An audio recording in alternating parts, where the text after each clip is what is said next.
ଆପଣ ନଦୀରେ ଗାଧେଇଲା ସମୟରେ ଏଇଭଳିଆ ଚିକଣିଆ ପଥର ଗୁଡାକ ଦେଖିଥିବେ।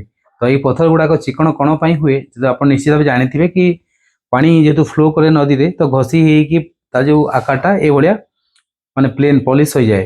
ତ ଏଇ ଚିକଣିଆ ଯୋଉ ପଥର ଗୁଡାକ ରହିଲା ତା ଭିତରେ କେବେ ଆପଣ ଦେଖିଛନ୍ତି ଲକ୍ଷ୍ୟ କରିଛନ୍ତି କି ଯଦି ଆପଣ ଲାଇଟ୍ ମାରିକି ଆମେ ଯଦି ଦେଖିବା ତ ସେଇଟା କେମିତି ଦେଖାଯାଏ।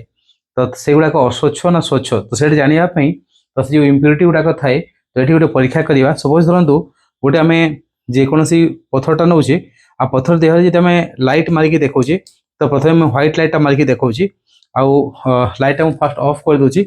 ତ ବର୍ତ୍ତମାନ ଦେଖନ୍ତୁ ତ କେମିତିଆ ସେଇଟା ତା ଭିତରେ ଗ୍ଲୋ କରୁଛି।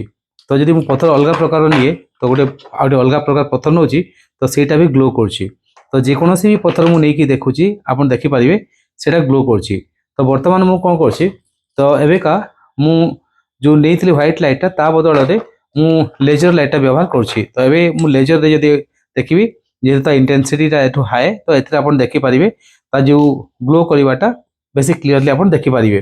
ଯଦି ତା ବଦଳରେ ମୁଁ ଅନ୍ୟ ପଥର ବି ନିଏ ତ ଅନ୍ୟ ପଥରରେ ବି ସେଇଭଳି ଆପଣ ଦେଖିପାରିବେ ସେଇ ଗ୍ଲୋ କଲରଟା। କିନ୍ତୁ ଯଦି ଏଇ ଜିନିଷ ଆପଣ ଯଦି ବାହାରେ ଯେଉଁ ପଥର ଗୁଡ଼ାକ ପଡ଼ିଥାଏ ଯେଉଁ ମେଟାଲ୍ସ ଥାଏ ତ ସେଥିରେ ଯଦି ଆପଣ ଦେଖିବେ ତ ଏଇଭଳିଆ ଆପଣ ଦେଖିବା ପାଇଁ ସେଠି ପାଇବେନି। ଏଇଟା କେବଳ ଆପଣ ଯେଉଁ ଚିକଣ ପଥର ଗୁଡ଼ାକ ଯେଉଁ ନଦୀରେ ଥାଏ ସେଥିରେ ଆପଣ ଦେଖିବେ କି ପଥର ଗୁଡ଼ାକ ଭିତରେ ଏମିତିଆ ଲାଇଟ୍ଟା ଗ୍ଲୋ କରେ।